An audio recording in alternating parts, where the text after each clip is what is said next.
Well, my job is now to introduce our speaker to lead off, and it's Mark Sexton, FAIA, and lead AP. And Mark Sexton is a founding partner with Sexton Architects, and along with Ronald Crook, designs and manages all the firm's work. Mark is responsible for the development and execution of design ideas and for the coordination of project teams.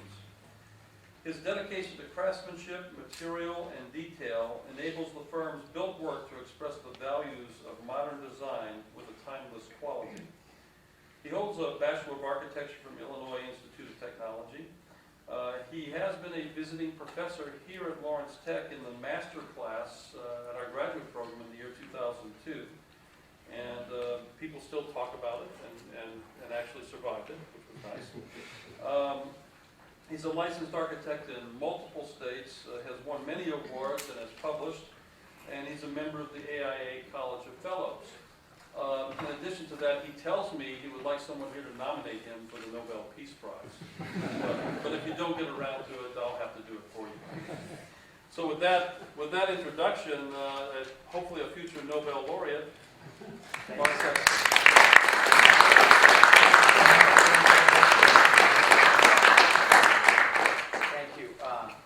Thank you, Glenn. I appreciate it. As Glenn mentioned, I was at Detroit Mercy yesterday. It's always great to talk about the projects you're working on, and sort of cements being forced to do a presentation about some of your ideas.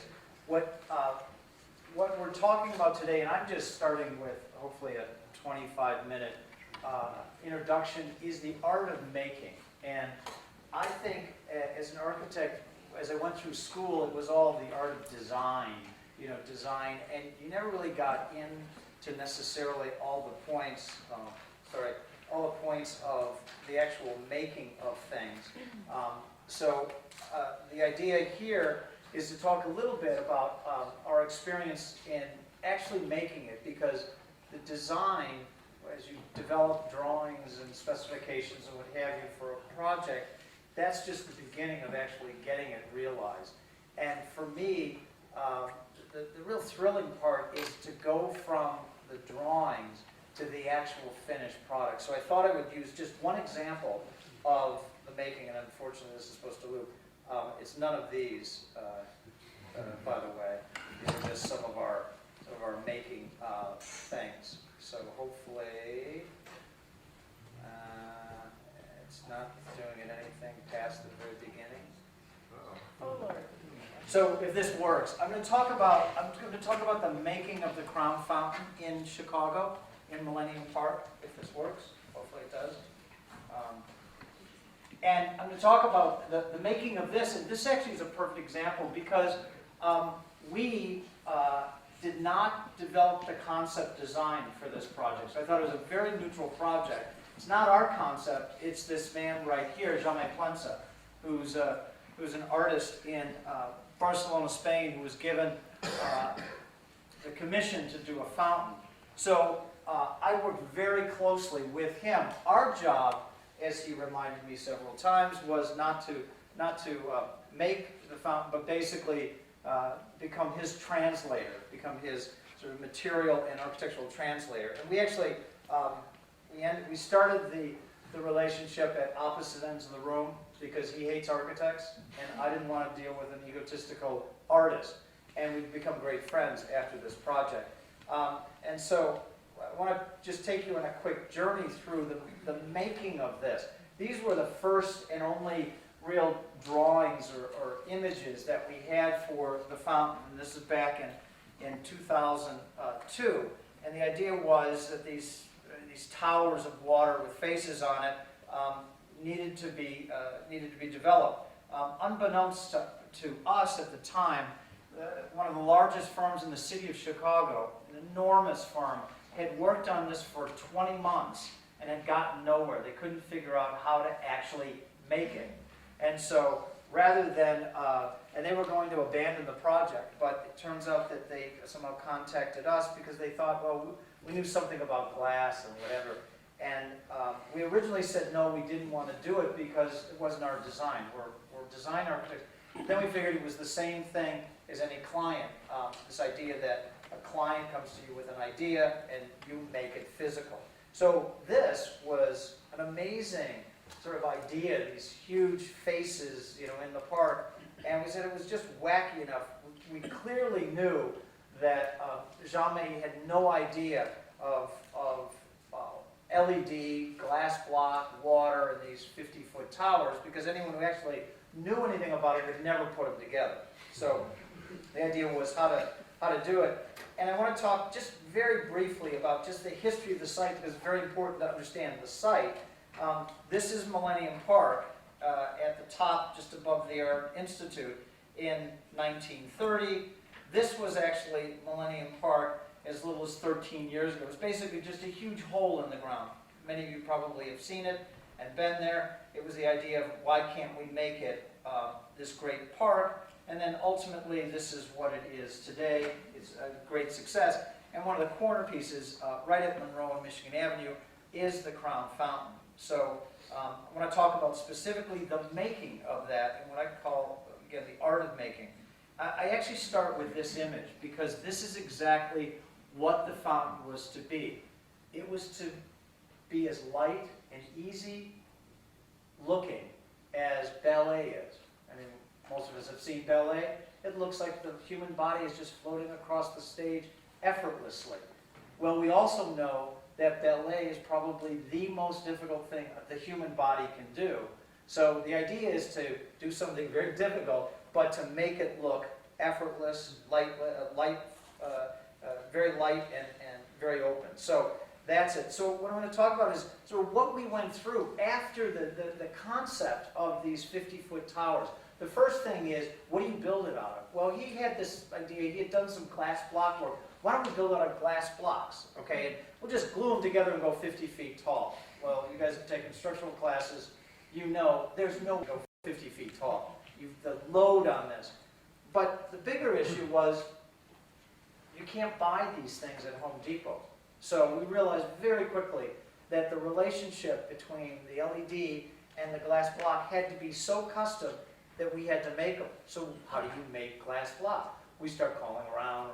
We finally find a place, this is research, find a place in just outside Pittsburgh who agreed to meet with us and in fact talk with us about maybe making glass blocks. In this case, there's 44,000 glass blocks. So it's not an insignificant order. We actually went to this place, Ellie Smith. What they did is they made, I always say, like Aunt Millie's tchotchkes she puts on her china cabinet or what have you. All this sort of ornamented glass work. But these guys were incredible because what they knew that I had no idea, they knew everything about molten glass. And if you think that that's a simple thing, it isn't at all. There's huge. They use very pure high silica sand. So the molten glass that they had was what we call water white. You'll see that in a second. So they were like a great partner. So in this case, we became, as architects, we became very quick experts on making cast iron molds for glass block. You can see here, Jean-Marie Plensa is looking at one of the molds we actually designed for it. So we're making the pieces. This is one of the kilns. So again, I would visit back and forth to Pittsburgh to work with these guys to make sure the glass block. Here is a case where they're pouring with these ceramic balls, they're pouring the material into our molds. This guy is snipping the molten glass as it comes in. He has to snip. He's actually the highest paid person in the organization because he had to snip that glass. Each glass block weighs about 10 pounds. He had to snip it plus or minus an ounce. That's how critical it was. So it was actually high skilled. Again, 44,000 blocks, so you get pretty good at snipping. So this is a section of the actual mold and block. The block actually, I'll show you in a second, but you see it's got an area in the base of it that's effectively mortised. The blocks are 5 inches by 10 inches by 2 inches thick. So we developed this pattern mold, and that's what the glass got put in. The glass is then taken out of that mold. It then goes through an annealing process. You've got to have the glass block cool down slowly enough that it doesn't explode under its own stresses. And it's very important as you go forward. Again, this is sort of the glass block as it starts to come out. It's this green color. You can see that mortised element all the way around. And then ultimately, we start figuring out how to put it together. So we start investigating, you know, what does this thing look like when you actually start putting panels together? What's the ripples in the glass? How might it work? You can start to see, we start looking at the LED, which is the next component. The net result was, after several months of doing this, we actually developed two different types of blocks. One on three sides. They are the block on the left side here, which is basically sort of a slightly obscured block. On the LED side, which is the single side that faces the two towers, it's a clear block. And you can see here, again, 2 inches thick of pure glass, water white. Didn't impart any color into it. That was very important. So just getting that. So the next part, which is a significant issue and perhaps the biggest challenge, is how do you actually structure this? And so we started working with Dow Corning, which we work with all the engineers, and Dow Corning would agree to exactly 2 blocks glued together or silicone together. After that, nothing. So we had to develop a whole different pattern. We had great ideas of, you know, putting epoxying a group of blocks together about 3 feet by 3 feet, and putting a stainless steel compression ring in, and then clipping that onto a structure. We had all these incredible ideas, all of which failed miserably, actually, very quickly. But the basic idea is you've got a shell structure, basically a frame structure. And then you can see these, what we call outriggers. The idea is, again, going back to the ballerina, is that the wall was to be just light, you know, completely light. No real structure. So we couldn't put structure close to the edge. So we pushed the glass all the way out about 2.5 feet from the actual structure that holds up this tower. Again, any of you that have ever sailed, the actual major face is 26 feet by 50 feet tall, so it's has a significant wind load to it. Section through it, we were also putting the 2 towers on an existing 2-story garage, so we had to restructure those garages to handle that load. And then in the top bay of the parking garage here is where all the pumps and the fans and the computer system run. The pumps obviously pump the water to the top of the tower. The fan, which you can see here, actually is used to cool the 2-inch slot between the back of the glass block and the front face of the LED. LEDs get very hot, and so we needed to blow air across it. It's not air conditioned. We're taking air from the garage with HEPA filters and then blowing it out, and then it escapes at the top. So this sort of shows the section. And so we worked for months and months and months trying to structure it. We could never figure out how you do a wall that's only 2 inches wide, 50 feet tall without any structure, because the idea is just the purity of the glass. We finally came up with, again, we think a brilliant idea. We said, instead of thinking about the glass supporting it, we said, let's make the wall where the glass block has no condition, no structural condition. So we created this web of stainless steel tees, and it would take the gravity load, as you can see here as you trace. So it didn't matter that the glass was either there or not. The only thing the glass did is prevent the tee from twisting under a load condition. So that one of the things that would happen, we never knew what would happen in the public realm with vandalism. We didn't want someone breaking a bunch of glass panels and having half the tower collapse on someone. So that was a way of getting the structure. And the sort of the miracle here is that the glass block itself has so much internal refraction that you don't see the structure at all. So you can see here, these are the grids. I would go to Florida. This was built all over the country. I went to Florida, and they would actually make the thing. They basically routed in pieces of plywood that were, again, 50 feet tall, areas, and they would take these stainless steel web frames and actually insert them in and then glaze the blocks in with an epoxy. This is a section through the glass blocks, a vertical section, the block above and below. You can see just a silicone joint right at the front edge, and now you can see why we mortised the blocks. because we've got this stainless steel T. That's the thing that actually holds up the whole wall. Again, go to the fountain next time you're in Chicago, you can't see the T at all. It's completely concealed and invisible because of the way the glass works. And then the outrigger that you see here. This is a panel being lifted in section. We left some blocks out. You can see how those blocks work. Then it being brought into place, placed in. So it was all component. Again, fabricated in Florida, brought there. You can see behind you sort of just the electronics and plumbing inside the piece. How the corners work, very important. And then ultimately how the panels look inside. The image on the left is, again, the major structure. I'm looking down at it. You can see those little outriggers. They take care of the lateral load that's imparted on that wall, transfer it back to, and then down to the ground. We also put kickers in the corners, because if you know about wind loads at corners, we had to do that in order to get that to LED. Well, the LED, even on the LED side, which is a single face that has the faces, we needed to have lateral tabs.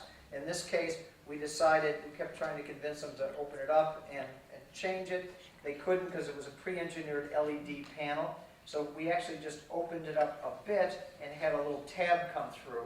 That takes, again, the lateral load. This is the glass and the LED coming together.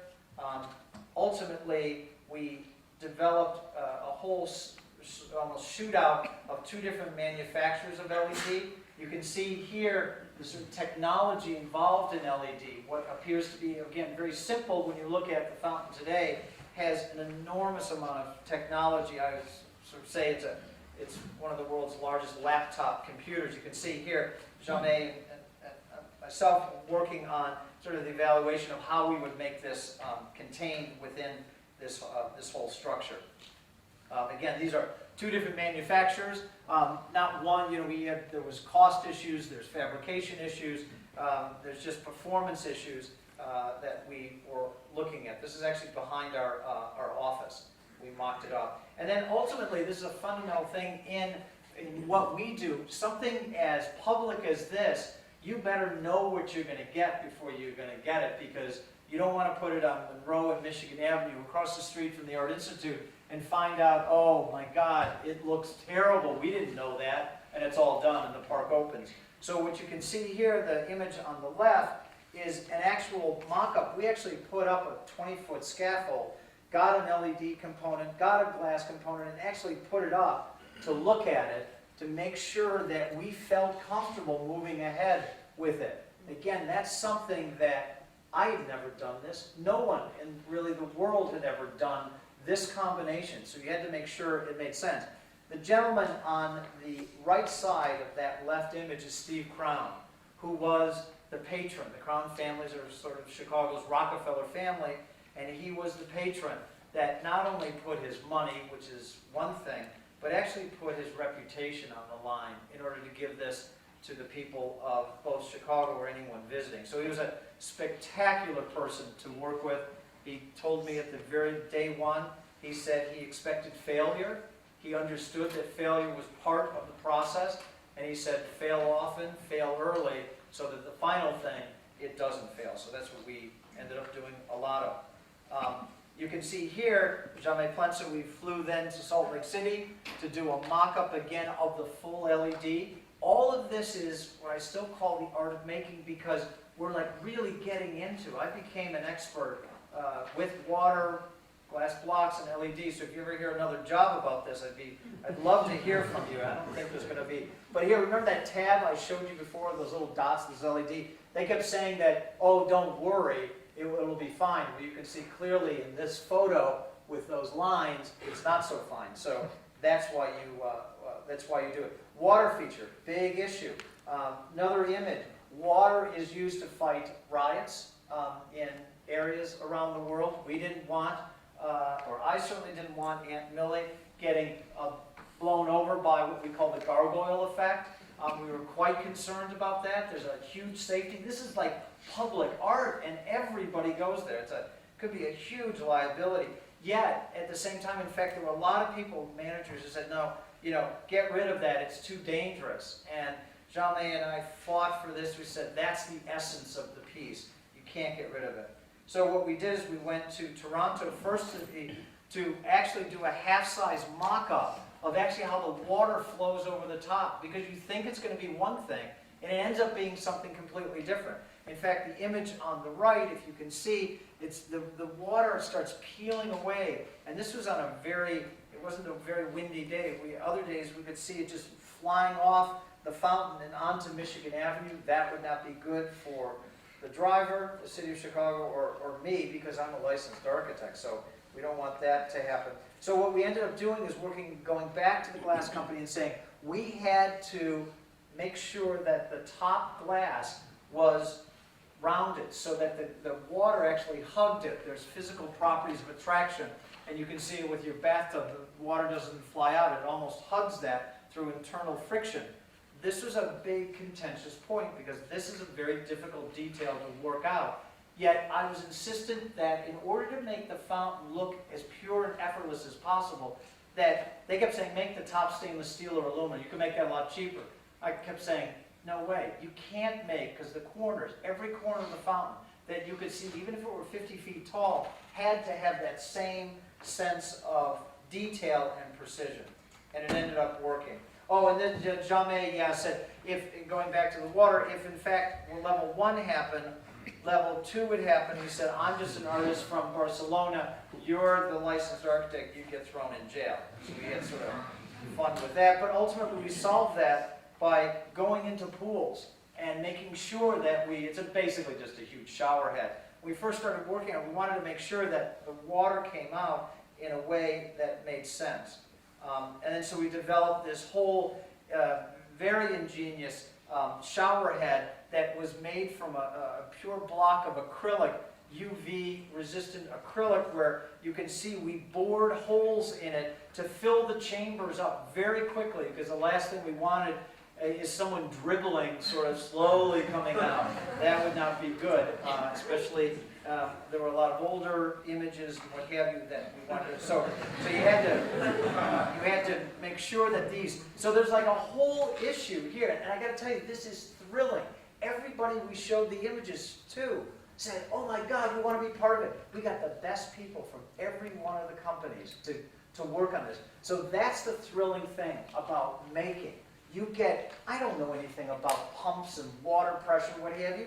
I do now, because we sat in meetings with these guys, sort of working this whole thing out. I mean, this piece is so beautifully detailed, so perfectly put together. It's really amazing.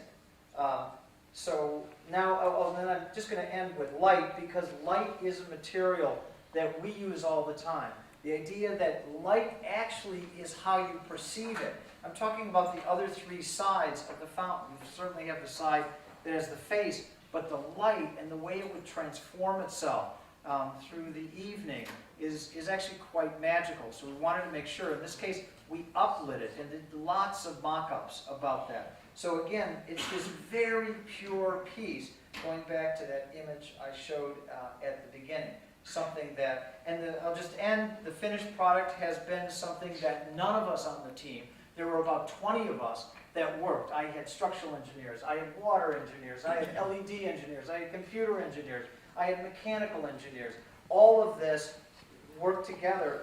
None of us would have ever imagined in our wildest dream that actually this would happen, that the fountain would be taken over by people. In fact, we call this fountain Crown Fountain, but we also call it No Instructions Needed, because everyone knows how to work with water, and that this is a fountain that actually is so pure and takes Jean-May's concept and makes it a reality. And I'd argue that the concept actually becomes even better when it becomes a reality. As great as those images that I showed you at the very beginning of this were, it didn't show this happening. And that is the amazing thing of the art of making. One can never predict that, or none of us could have ever predicted that this would happen. And I want to also, for the young men and young ladies in the audience, this is actually college student drunken drowning in a fountain proof. you cannot drown in this fountain because it's only 1/4 inch of water. So you can try, but we even made it college student proof, which is an amazing thing. And then of course it was celebrated with an opening, and I'll just end with this shot. This is why I became an architect, to affect people like this. I didn't know 30 years ago that I would affect people, have a hand in affecting a boy's life like this. He doesn't care what the hell we went through, the glass blocks, the structure, what have you. What he cares about is he has an experience that is unique in the world that he can celebrate in our great city of Chicago. So I go back, that is why the art of making is so important. Thank you.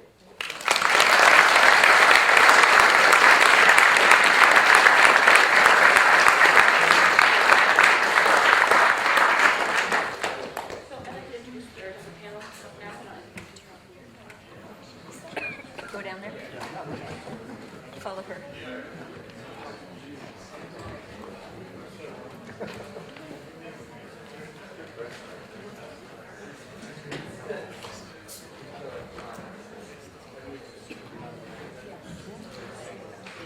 Yes.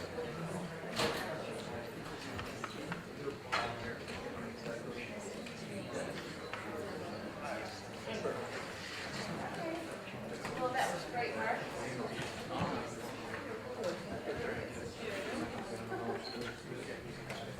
What do you sit there?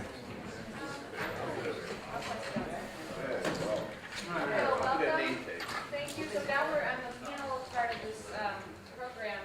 What we'll do is we'll probably have about 2 or 3 questions that will go out to the panel, and then we'll leave it open so the audience can ask some questions to Mark, probably specifically about the Crown Fountain project. But at this point, I'd like to introduce the panel. First, myself, I'm Amy Dinas. I'm an associate professor at the University of Detroit in the School of Architecture. I'm also the chair of the lecture series. I'd like to thank Martin Schwartz for helping me collaborate on this event, and Steve Vogel for bringing Mark Sexton in. To the left of me, on the far left, I have Heather McGill. She is the artist in residence and the head of sculpture from Cranbrook Academy of Art. There is some bios that I handed out that gives a longer description of each one of the panelists, so if you want to grab one of those. We also have Ralph Nelson right to the left of me. He is the founding principal of Loon and the assistant dean at the College of Architecture and Design at Lawrence Technological University, as well as director of graduate studies. To the left of him, I have Noah Resnick, a registered architect practicing in Detroit, assistant professor at the University of Detroit in the School of Architecture and the founding principal of Urban Detail. You know Mark Sexton, and we also have James Stevens, who's an assistant professor at Lawrence Technological University. He's also the director of Make Lab at LTU, which is a digital fabrication laboratory and studio. I wanted just to make a couple observations. I've had the pleasure of hearing Mark speak last night at the University of Detroit, and I guess some of the observations I'd like to make in general about last night's presentation and the presentation today is Mark's practice really engages in the experimentation of making, research and integration and playfulness. I think all of those things make a kind of successful practice. Some of the things I did not know is the complexity internally with structure and his desire as an architect to not allow the user to really understand that complexity. And so those are some kind of observations I wanted to start with. I'd like to open up to the panel if there's any immediate responses to the presentation that you just saw. I'm going to go ahead and open up to you guys. We're going to start with Heather, and then I have some specific questions, or not. But if any immediate responses to the panel to the presentation we just saw in terms of making. Well, I thought it was just remarkable. Speaking personally, I think it's like one of the top 10 most amazing places on earth. And if anyone who hasn't been there, you have to be there. And what was maybe ultimate proof for me, the last image you showed, this kid there, I was there last summer. A seriously paralyzed young boy, maybe seemed like he was 4 or 5 years old. His parents wheeled him out into the middle of the fountain, waiting for the spout to erupt. And when the water came down, he just squealed with joy. Show me one other place in the world where that's possible. And I started crying. I thought it was so remarkable. And I'll comment too with this sort of desire to just show the lightness and the beauty and not focus or dwell on the mechanics. And there's a quote that I like from Arthur C. Clarke, the famous science fiction writer, 2010, 2001, and see if I'll get it wrong, but it says, any capably advanced society, the technology is indistinguishable from magic. That when the technology works, you can't tell whether it's, whether it's magic, whether it's real, whether it's not. And I think that the desire to try and achieve magic is something that Quicken Sexton has been doing well now for 30 years. I think the thing that I took away that I appreciate the most, in fact, it goes back to a conversation Dean Nelson and I had, so he shot me a look when you said it, is you talked about failure as not necessarily this negative thing, as long as it's early and often. And I guess since we are kind of having a panel that's directly speaking to the majority of students of architecture, I think that everybody here should think about that. I have many students that come to me and say, well, I don't know the next step, or I'm not sure. Well, do something even if it's wrong. And I think what I appreciated is that you showed not only the things that were wonderful successes, but also the things that you struggled with in the beginning. And that's, in my mind, what separates making and not making, because if you're not failing, you're not making.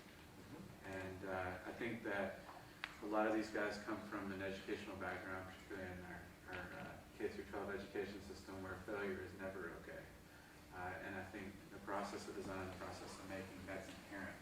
And we need to learn to kind of deal with that in a productive way as a part of our process. As a side, there's a really beautiful article written by Joyce Carol Oates called Notes on Failure.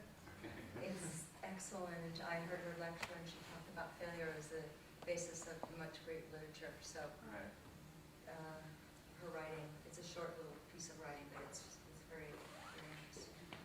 Well, and I'll just further, Steve Crown, the benefactor in the whole Crown family, again, hired us and told us, but, it's one thing for a guy to say, fail. All of our parents probably said, try things. And if you don't, well, that's fine. But when you actually do, it's quite different. We were, real confident that we had this system down. Again, with a compression ring, with about a 3-foot by 3-foot section of blocks, we called Steve Crown in to look at our great method. He was very much a part of it. And rather than glass blocks that you can see are fairly involved to get, we did full-size wood blocks. Okay, we said, a block, let's just look at this. A block is a block. And so we got about a 3-foot section by 3-foot section of wood block, put it together, again, without any silicone or anything. We're just showing how we could key the things together. Could have put a compression ring around, called him into our office, and he walked in and I said, Steve, we've solved the structure issue. It's really, we are, and I'm thinking to myself, man, are we kick-ass architects? we, at that point, we had heard that the other firm had worked on it for 20 months and couldn't figure it out. We are so cool. And so he goes over to the table, we had it on the floor, sitting vertically. I moved it 1/4 of an inch and the whole thing exploded. There were blocks all over the office floor. And he looks at me and he says, wow, that was cool. And he said, I really like failure. And I got to tell you, that to me is a great, great client. Because what he just did in that process is he said, yeah, that's all right. It's all right now. The noose just got that much tighter around my neck because that couldn't keep happening, okay? And that was fine. Actually scared the hell out of us. I mean, it really, we went from being totally positive to saying, God, we know nothing. And so it's very humbling. But I have to tell you that I think a lot of people who aren't in the profession we are in think that, I talked about it last night, wave the magic wand and it's there. It's just thousands of hours worth of work. And in that process of failure, you actually do come up with things that will work and will withstand the test of time. And I think some of the failures are still useful in other projects. Right? Yeah. It may not,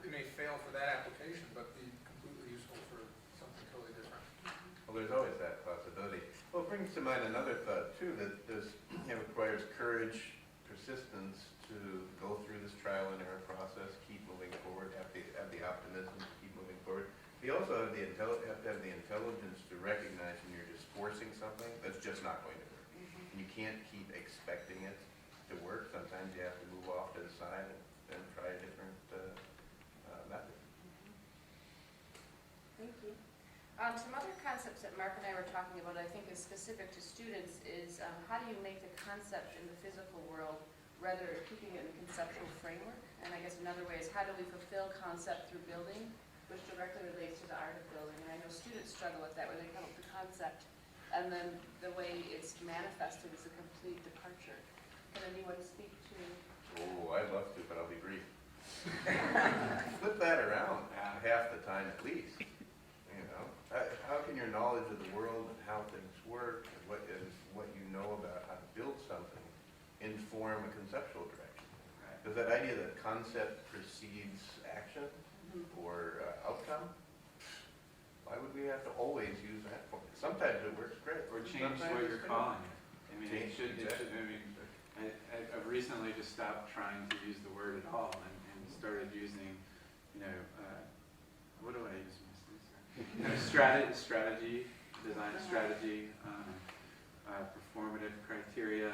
I mean, I'm on my own search, to be honest with you, exactly what to do with that. But ultimately, I don't want it to be kind of this empty metaphor. I want it to do something. And so that's exactly what you're saying, turning it around and saying, how can we make it? And to speak to your first point, how do you make that leap? I think the way you make that leap is prove to me that it works, that it exists, and that it performs. And if it doesn't, then it's talk. And I'm not, for me, this is just me speaking. Sure. If it is just talk, I'm not interested. Well, there's probably 20,000 years of design practice behind us where, you know, there was the idea of working with what was in front of you and moving it creatively in one direction or another, and not just stepping back and conceptualizing. Right. It's just a recent kind of thing. Well, I think it goes back to the magic wand, you know, that there's this kind of conception that it just happens, the concept somehow gets employed. And there's a lot of iterations that have to happen, which I would say back to the last comment in terms of mistakes or failures, that the word iteration is probably a bit more optimistic in terms of, you know, an approach for students. Well, Mark, you commented in your lecture last night, but maybe even want to describe that again, or what you said last night here too, about the number of iterations that you go through the whole iterative process. Yeah, I think making something is always significantly more complicated than you could ever comprehend just thinking about what it is. Natalie, I just met her as a student, and she was talking about how I said, look at these joints, these are beautiful. Does it work? Well, yeah, except when it's warping or whatever. Okay. I don't care how much you conceptualize, you won't understand warping until you see warping on the panel. And so it can be bewildering because of just all the things that can happen. But I think it's also incredibly exciting because you talk about a challenge and you learn more, and as you're building it up, and when it becomes, and for me, I mean, I love school, but I actually love practice more. And we have our share of heartbreaks, but when you can actually work on a project, not solo, but as a team, the team of 20, 30, 40, 50, the workmen who built this particular project were like totally into it. I mean, they understood that they were creating a thing that is sort of a one of a kind.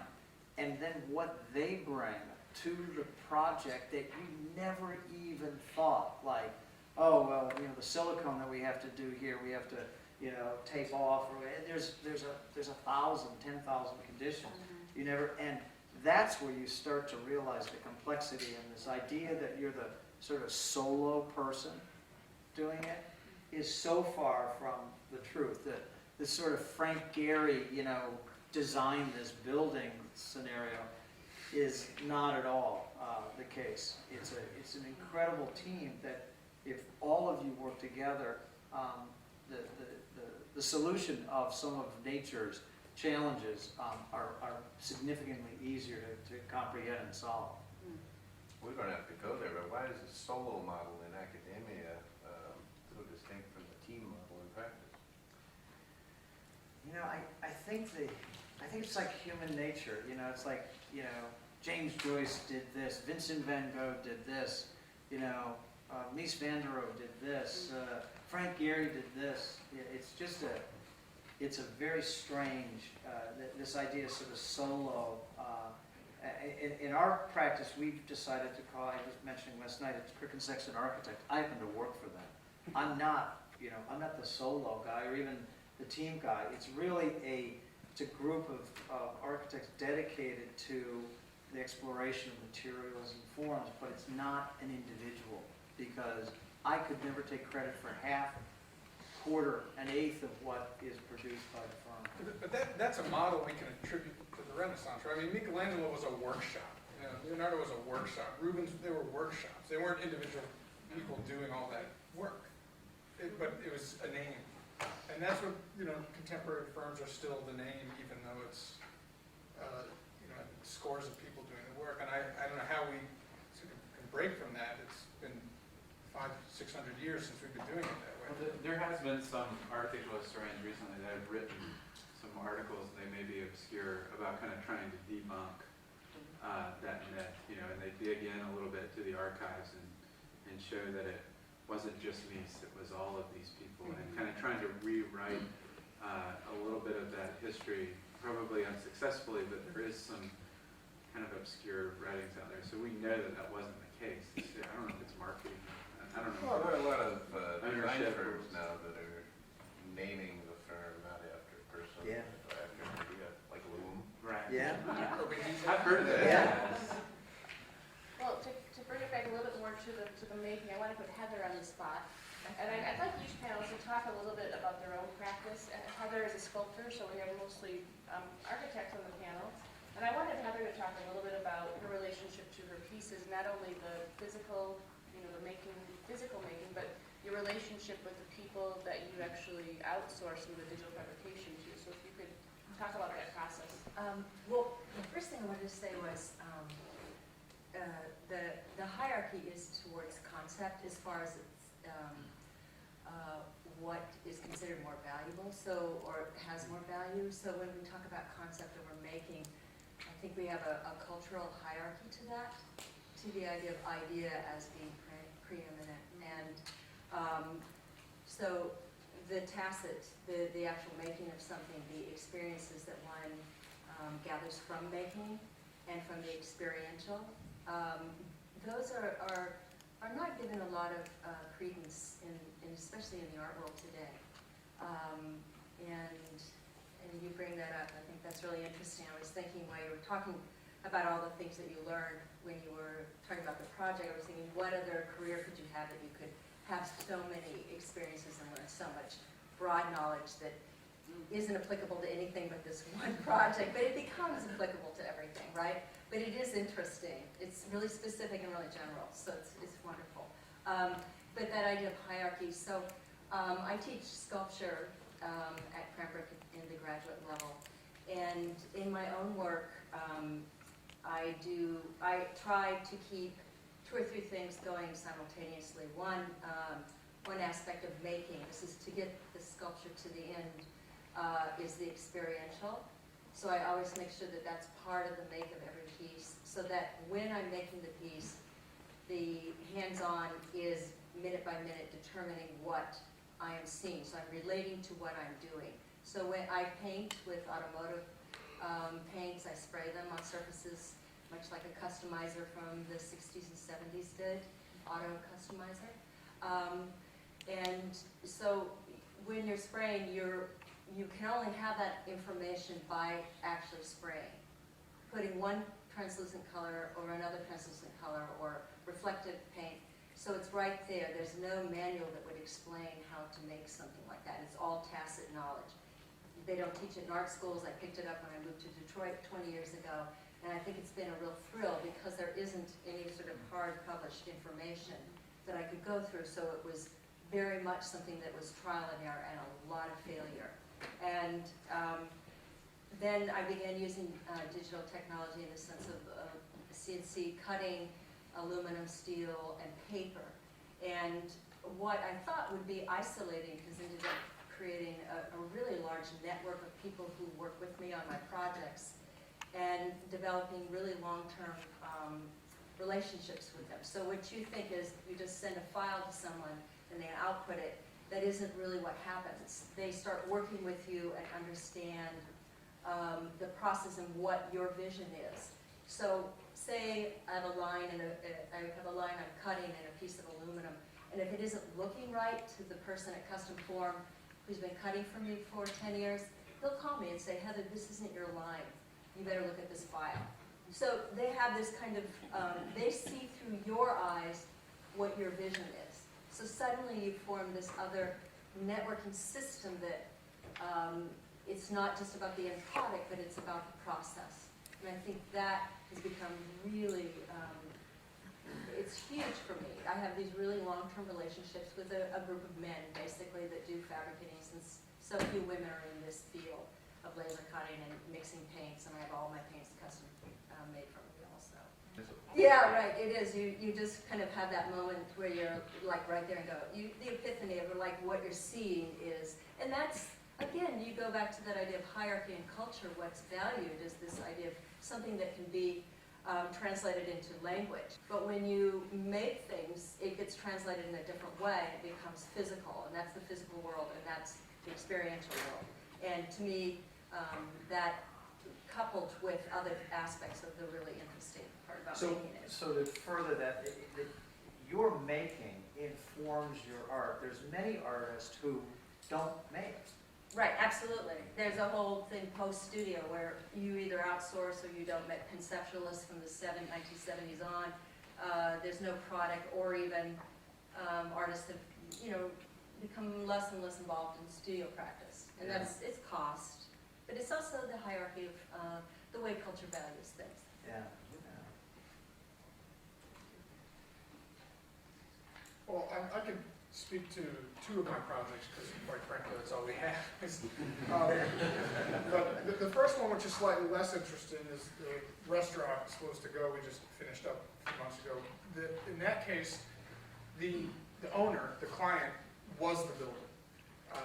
And so the relationship of the design to how it was going to be made, to how it was going to be paid for, to how, was all tangled up in a very interesting way, such that from our early design conversations turned right away into how this was going to be built, and it meant that the client was also on the design team. And so there's the making and the building and the owning and the designing was all wrapped up. And then the second project, which I think is a little more interesting, has to do with the fact of it being pro bono, which is the Roosevelt Park project, where as far as we've gotten it so far, the design is based on the making being done by the community as volunteer labor. You want to mention where that park is? Roosevelt Park is in front of the Michigan Central train station, the big, giant relic, beautiful relic in Corktown, Detroit. And so there, the design has to do with how do we get people to want to make this for us, and how do we make it with them. And the making is done by non-experts, so it's rough, it's a little bit dirty, it's maybe not, it's as elegant as we can get it to be, but it's an aesthetic that's about the community being the ones who make it. And so it's sort of taking that internal, what's sometimes so internalized with the architect of their product, and sort of making that product of architecture or design not being owned by the architect at all.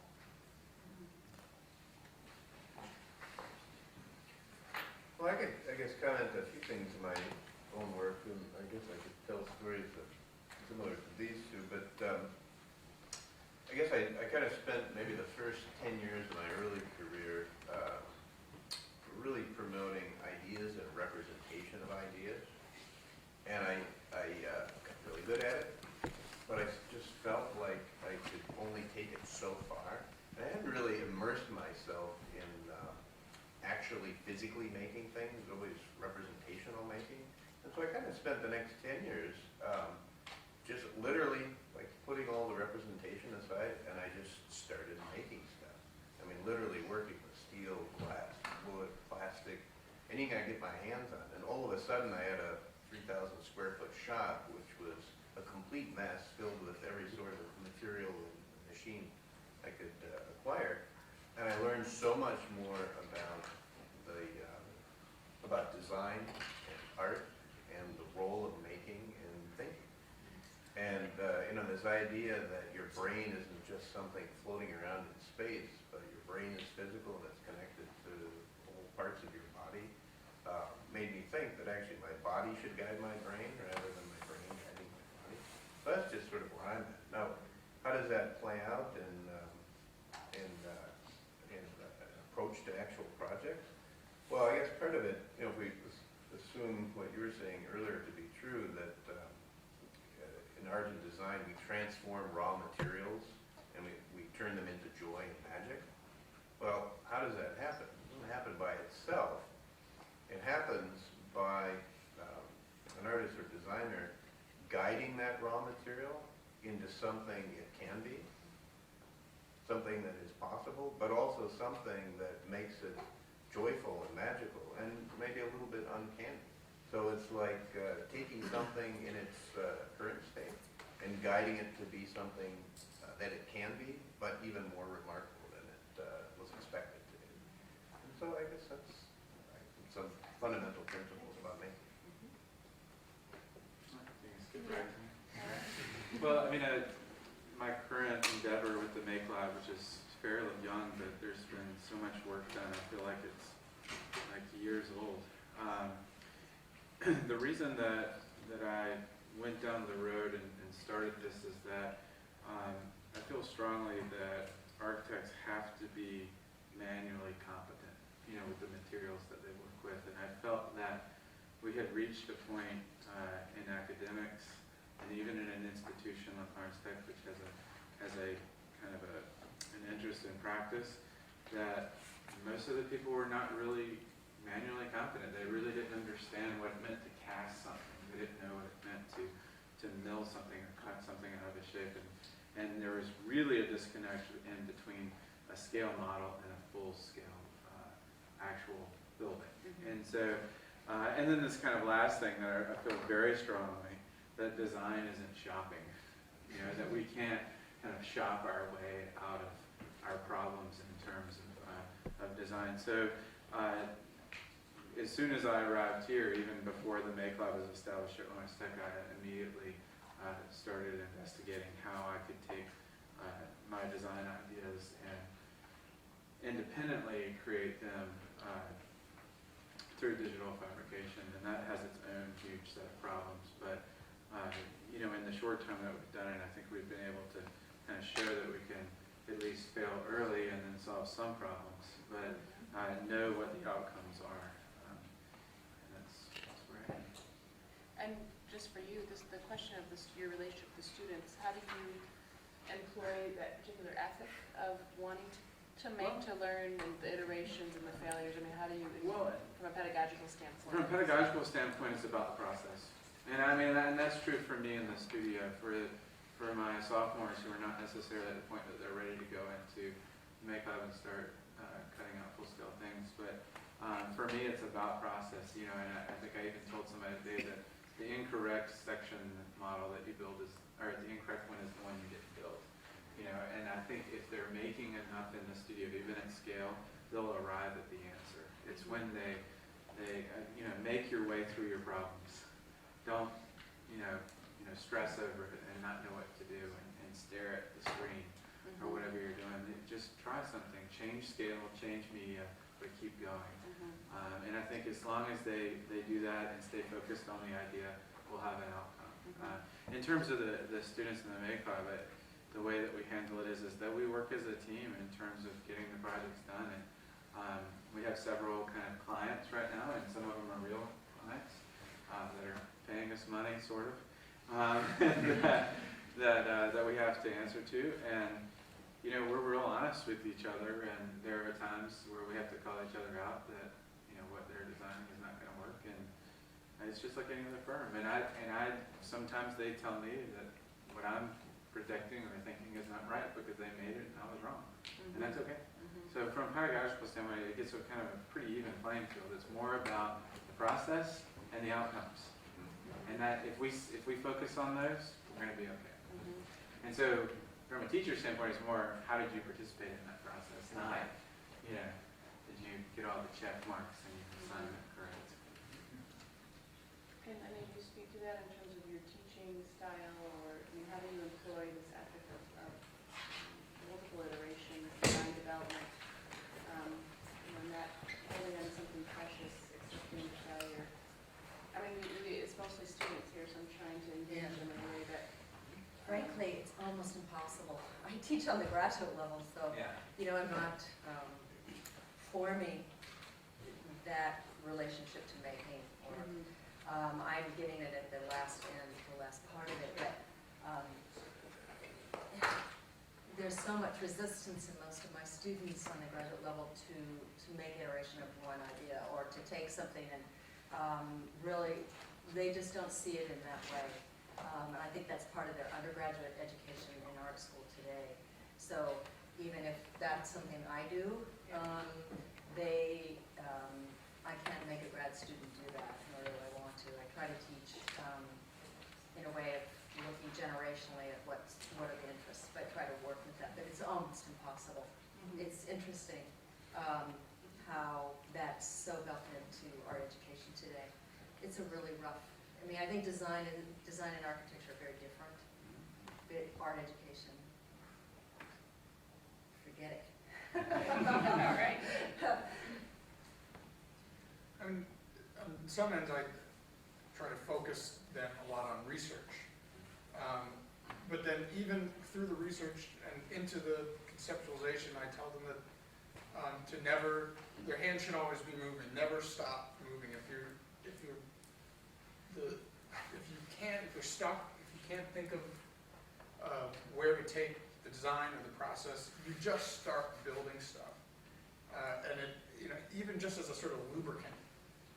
And then, you throw away all that stuff you built, but it got you moving. Or you find something that you built that actually solves an issue or solves a problem that maybe you didn't even know you had, but because you were not just sketching and building or just whatever the medium, but to be constantly getting things outside of your body, outside of your mind, because you cannot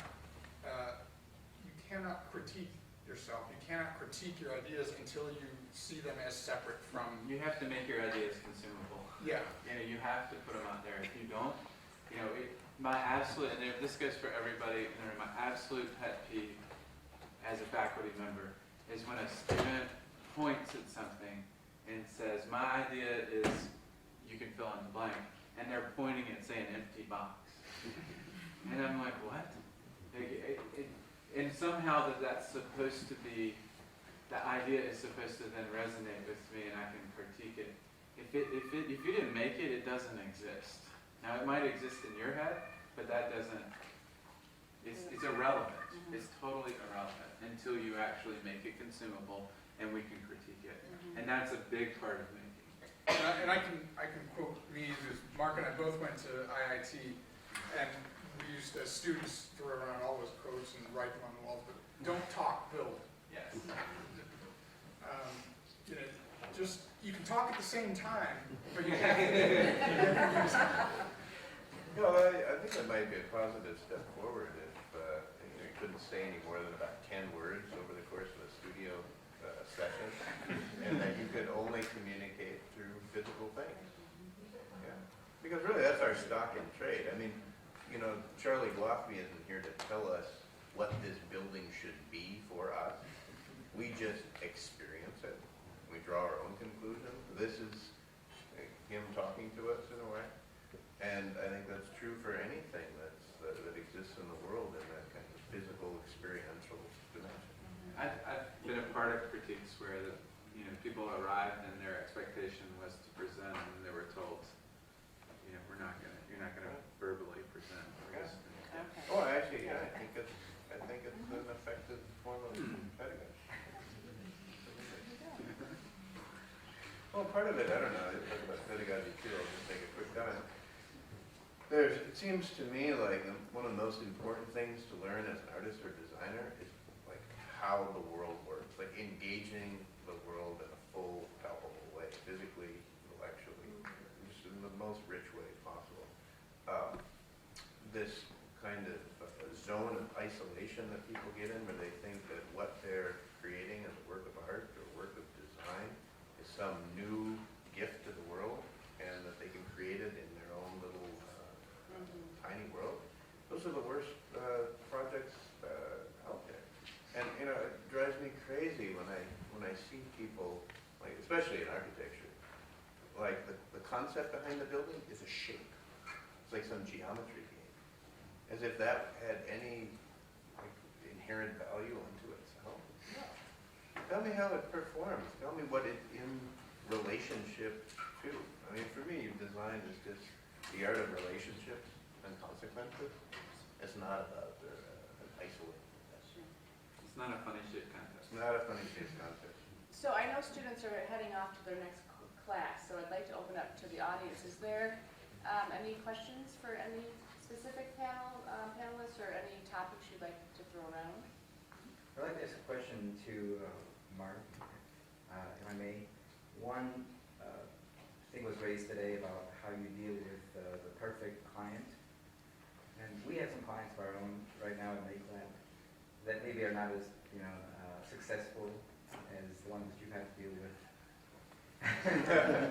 So how do we deal with failure in today's global economy when there's a new hybrid client that doesn't have all the resources to provide for failure to happen? Ooh. What? I actually think that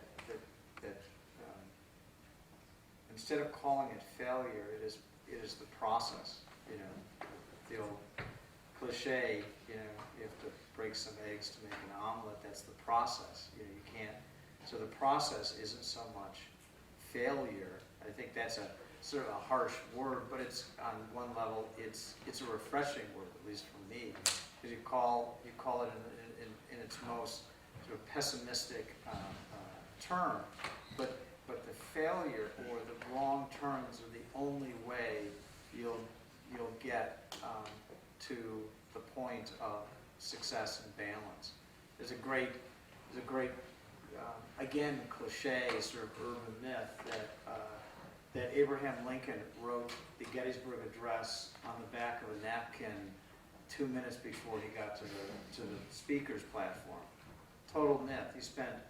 He was a genius beyond belief. He spent 2 to 3 days writing those 235. Editing, deleting. Yeah. So you'd say, I always look at the Gettysburg Address as maybe one of the greatest things ever written in modern time, and you realize a genius wrote it and sweated over those words. So was the first draft a failure, or was it the process? And I think if you engage, I actually find, and you guys may find this too, even working with, once you start working with someone and you show that person your passion, not your intelligence, because a lot of people are intelligent, but passion for finding the best, and you know how elusive that is. I actually believe that they totally get it. They totally understand because they're not in their position, generally. It's the interesting thing about architecture. You work with fairly high-level people. They haven't gotten to their position because it's been a bed of roses. I mean, it's a very difficult, regardless. If you're an accountant, you know, that's to be the top accountant in Michigan or the country you're more artist than. So I think they understand that, so you can engage them. But what we find and what we look for in people, are people who are passionate to explore, passionate to even fail. I mean, we talk about it in our office all the time. That's our culture. We wanna go down the wrong road and go off on a limb here. And I think when the people who take you on see that, they're like amazed that you do that. I think when people give up or sort of limit themselves, that's when more problems happen. I think it's actually a communication thing as well. I think you have to engage the client or the stakeholder in the risk taking. So they become a part of that risk. So when it doesn't go right, they go, we got Oh, it. that's So you can't, I think, you can't say to the client, we'll make that happen. You have to say, this is the step we're taking, and we'll find out what the outcome are, and then we'll reassess the situation. Yep. And for the students in here, I think there's a relevant aspect to this, to the way that we use the integrated design studio. I'll have students say to me sometimes, well, my interiors for sure, my landscape, he doesn't like that. And it's like, wait a minute. You know, you're the architect. You need to engage them in your challenges, and you need to engage me in the challenges. And you have to kind of bring that together. So I think, not to say there's not situations that may feel impossible, but you're the kind of person in between that fact. I think Nate has a question over there. Yeah, I was actually going to ask two similar questions. Mine was, yes, how would you actually define success versus failure? And why are you using this term that you just stated is incorrect? I mean, I don't know if it's an urban legend or an actual fact that one point Thomas Edison was asked about his failures on the light bulb, and he made the comment that he didn't fail 1,000 times, he just found 1,000 ways that didn't work. Because if you result in success, it's a success, but like he said, there's limitations to how much you can fail at something. Outcomes. When you say that, you mean economic.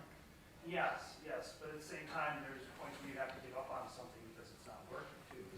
But his point was brought to the client, and I think you were making an economic statement, Yeah. correct? And so Okay. in today's world, though, would Right. we be able to? You have to plan how much you can find out how many ways it's not. Well, it does have to do with certain degrees with experience, but hey, maybe this is a gross generalization, but I think the younger you are, the more energy you have. You end up working 4 times as hard as you really need to work. You end up thinking you're capable of 10 times more than you really are capable of. So kind of use a healthy editing process up front and have conversations with many people about the appropriate limits to the scope of work that you take on, how you frame something to begin with, especially when it deals with money. Guaranteed you're going to come up with something that's twice as expensive as you have money for. So, design something that seems to be Does that hit home? half of That's a the good. price. Yeah, well, I actually always in our office, I always say, guys, we should do more swan dives and less 2.5 twisting, 3.5 backs. yeah. Because it's just, a swan dive by itself is a really hard dive. And it's elegant and And double twisting, 3.5 back is even more. So we try to actually do that. But I think it's a very interesting, as I saw students understand that simply by going through the process, you learn something that you never would learn in just the digital world. In fact, James and I were talking about the difference between the sort of digital world and the sort of real, now I'm touching it and feeling it, got it, and what have you, and you sort of I think you use the tool of digital analysis to get you to a point that is far deeper than just a may line and a triangle, but it still is so far away from all the complexity of the final thing. And I think you start dealing with all those complexities. I actually love it. I think it's amazing all the stuff you don't know. It gets, I tell you, it doesn't get better, it gets worse. I mean, I know less. In fact, Lon and I we're not old enough and gray enough and have little hair. We actually go into interviews saying, hey, we know almost nothing and that's why you should hire us. Because it's the people who know it all who aren't confident. And it really has to do with, it's a tough issue. They don't have the confidence to say, wow, I don't know that. How could you possibly know? Yeah. I'm just thinking one material, steel. You know what? Your whole life is spent on one material. We're supposed to know everything about It's everything. the glass guys. Yeah, And it's, they yeah.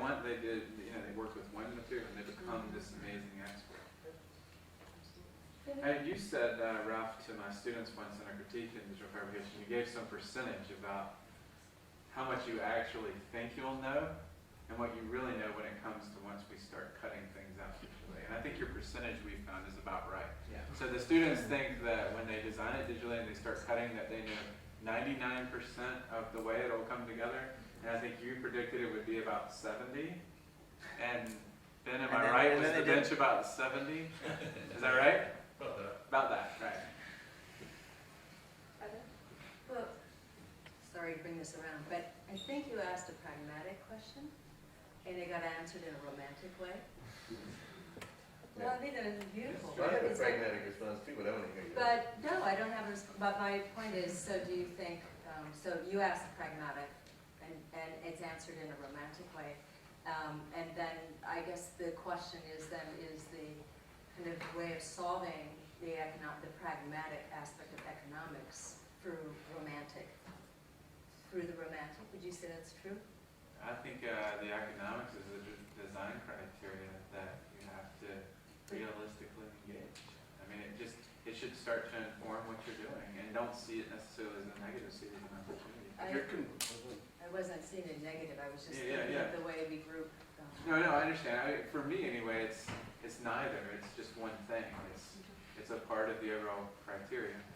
It's the same as the material, right? The material has properties it has advantages, it has disadvantages, it has things you can exploit, take advantage of, or limitations. But so does the economic aspect. And I think we have to answer Pandij's question, we have to bring that in as kind of the same evaluation. Well, it's part of the pragmatic question is you're converting money into something else. Right. Okay, decide what that something else can be. And you're always going to only convert that amount of money into something else. No more, no less. What is that something else going to be? Well, if you need some raw materials, you can figure out how that plays into it. If there's a kind of client expectation of a certain outcome that is equal to that money you're working with, that outcome may have nothing to do with the amount of money there. So your job as a designer is to say, well, here's some other alternatives with that money. You might want to actually just, invest it in the stock market, leave it on a plus, because it actually might have a better potential if you do that. But you have to, it's all about just that transformation process. And, I love the favorite quote about money or paying something. No one is ever too poor to pay attention. It's still very romantic when it comes to today's world.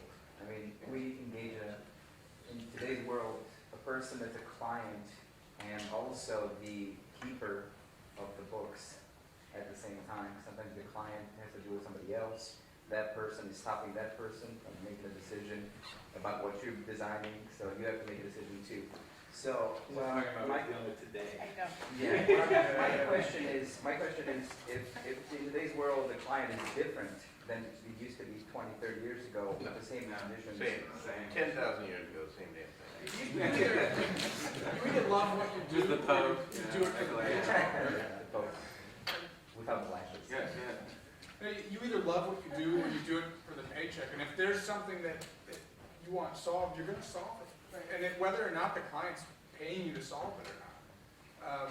And as much as you can make the client your collaborator, that makes everything better. But you have to love what you're doing, or else just be that accountant. I mean, not to romanticize it too much, or not to say that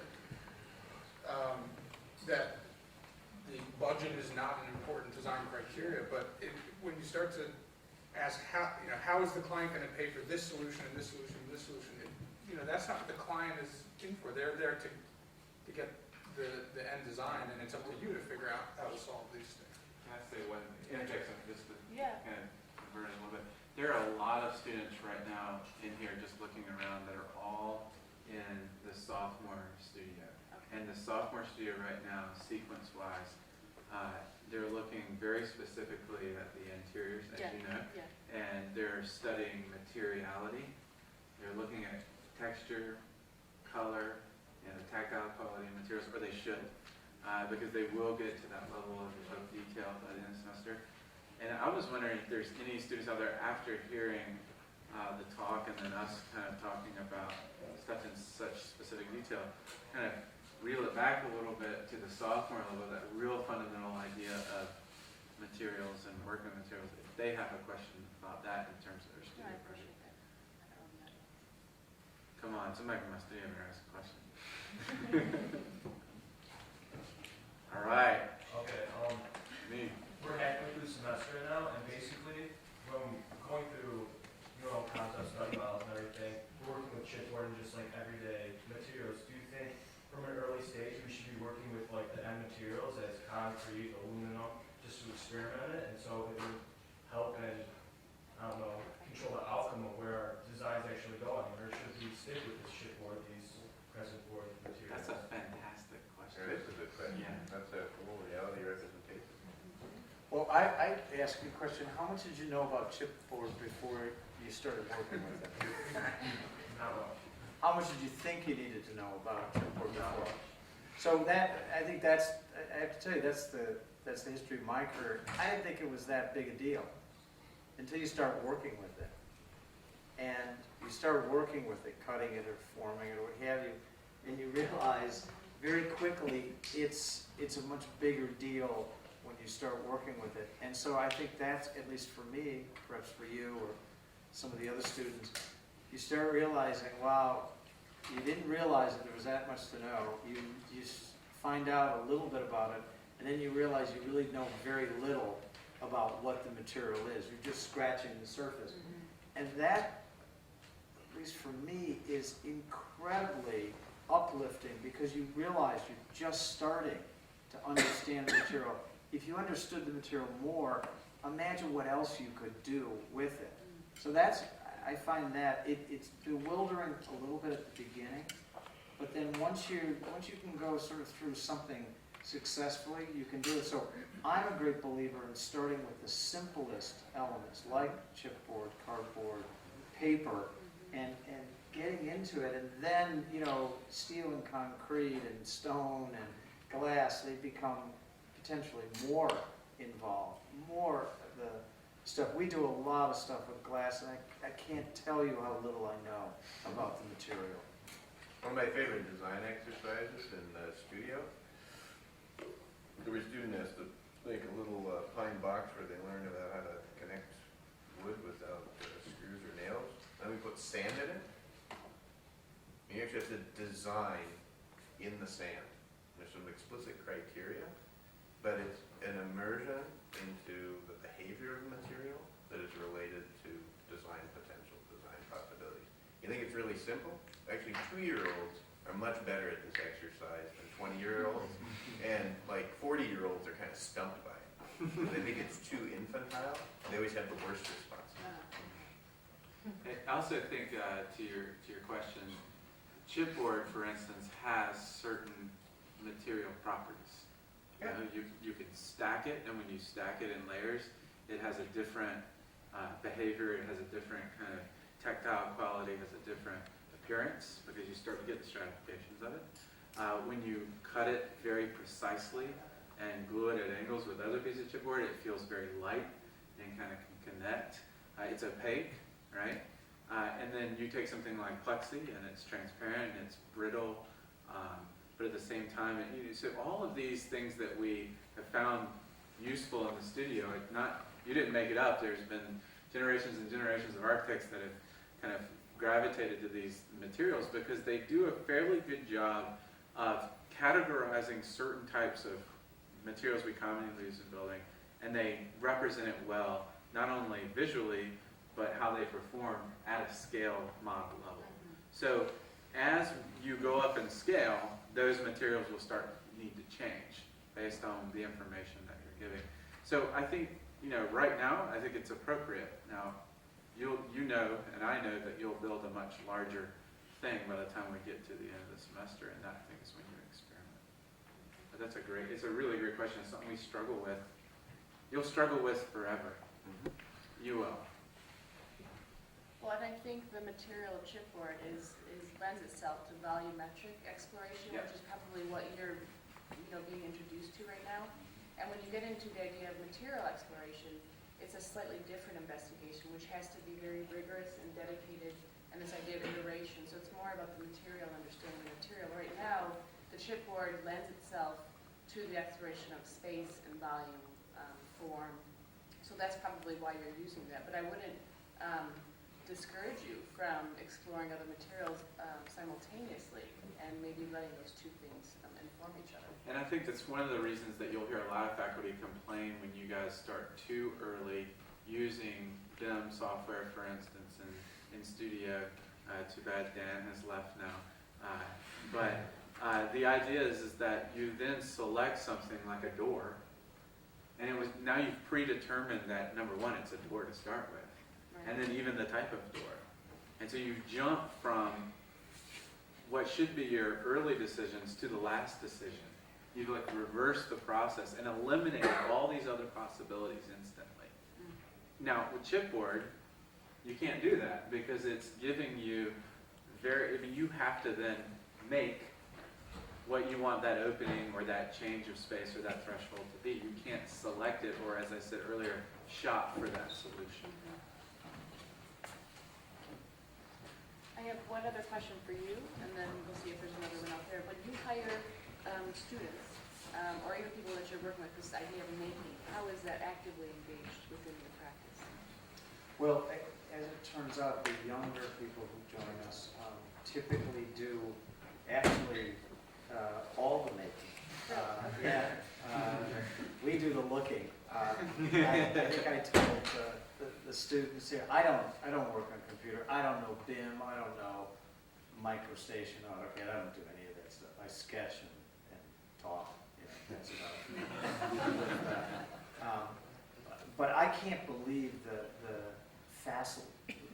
facilness of the people we have and the students that I see. The ability to sort of look and generate forms and go through it. But we go through a process of multiple views of both paper sketch and then 3D computer renderings, what have you, and then the good old-fashioned foam models. We've got one of those heating whatever foam cutters. So we're doing that all the time. It's all fast. It's a lot faster than when I first started. So you can look at it. We love looking at everything simultaneously. So the young members of my office are always making and so they're actually at the forefront and really at the forefront of design because they're the first ones to see it. And they actually self-correct a lot of times before I even start to see it. And we do 28 different models and things to look at it, but they're the makers. It turns out, and once in a while I'll get in and cut my finger or something, but generally that. And so the ability for an architect, a young architect, to be able to make things on just a lot of different platforms is extremely important. Now, we find that to be extremely important. It's extremely beneficial. They have a great value if they can do that. Okay. Yeah, the presentation last night, Mark showed a variety of ways of making where there was paper models, digital models. So the thing to take away that you didn't necessarily see in all the process today was the kind of diverse variety of materials and processes in which his particular firm uses to get to the end, which is, I think, something that our school tries to teach, and I think Lawrence Tech teaches, that digital, the kind of technology approach to design is one kind of tool, but the idea of drawing and making paper models and the origami and the fold, those things all have to work together and dovetail, and so you have to have kind of dexterity to move quickly back and forth between these different mediums. It's we always say it's just what we see in the digital world, laser and 3D printing and other. It's just a great new tool. It doesn't displace all the old-fashioned sort of paper models and foam models and sketches and what have you. It just is another way of looking at it again. As buildings get more complex and they get infinitely more complex in expectations for light and air and openings and as well as technology, we have to have tools that sort of keep up with that. And I always say that, if you went from Detroit, when I was a kid, you could take a quarter and pretty much drop it anywhere in the engine of a car and it would land on the concrete. below is ricochet and land. Try doing that today. Open up the engine of a car. Everything is so packed in there, and buildings are like that. And so if you think you can look at buildings just the old way, of course you can't, but it still doesn't replace what is still the old way. Okay, well, I'm gonna see if there's any more questions from the audience, and then, okay. Yeah, I'd like to hear from the architects and the sculptor. How much, well, give me a percentage of how much you think learning is in your career. How much do you learn? Like, I mean, what percentage of your process is learning and discovery? Well, I'll just say very quickly, is everyone in my office wants one boring day? You know, we hear about it, I'm bored with my job. We just want one day like that. We're so, learning is a discovery, and every day is such a wild ride. I was telling someone every day is like the day before the end of semester, every day in our office. That's why I have deep circles under my eyes. Any else want to take that question? Right? I'd say it's about, in my case, about 95% learning and 5% teaching. Sounds about right. Yeah, 95%. I think I've told my students, don't do anything for me if you're not learning something from it. Like if it's busy work, you're doing it wrong. Yeah. Do something different. Absolutely. Yeah, I think it's constant. It is really constant. But also educating is really constantly learning also. You cannot be static and educate. So that I think that's really a fascinating part. A big part of my life is education and what you can do with it. We were talking about language today, and there's one thing that has kind of been missed is the beauty of building language around what we see, and that's another form of creativity. When you get a group of people talking about something you're seeing, and you come to some consensus, and then it breaks apart, and it becomes solid again. It's a really interesting phenomenon. So it can be just as creative and a really interesting aspect of the whole picture. Not just separating language from thing or object or building, whatever, but they can be really immersed in a fascinating way. You know, I do wonder if learning to function at time too, because honestly, the older I get, it's when I first was born, like this is learning, and that was my life, and we're almost about the same. Now I've increased the amount of that I know, but the amount I don't know is just way out there. Every single day of my life, I realize more and more how much I don't know, and that's actually what makes life exciting. No, that's Well, I always think that's the essence of education. The more educated you are, the more interesting life is, because the more you realize you don't know. and one additional thing I would say on that topic is that a lot of the kind of representation that I see from students seems to be what it is. It's sort of like, okay, I stopped designing 2 weeks ago, and now I'm going to make the picture to sell you on it. And that picture you're kind of creating, that rendering, in my mind, shows me that you stopped learning and you started just making something to please me or another professor. Don't do that. Like, just keep making, as he says, things that teach you more about your project, and then that will clearly represent your project in a more true way. We're going to end on that Okay. profound statement. Thank you to the panelists. Thank you, Thank you. Mark.